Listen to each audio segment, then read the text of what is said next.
The dog was barking her head off. Let's see what we got here. I think we got a raccoon in the tree.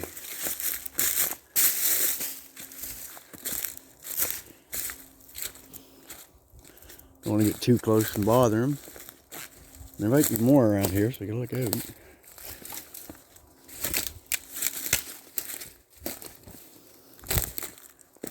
There he is.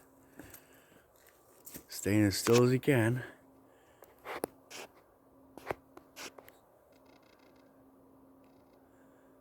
How you doing, buddy? Now we know why the dog's been barking at night. A little better lighting for him.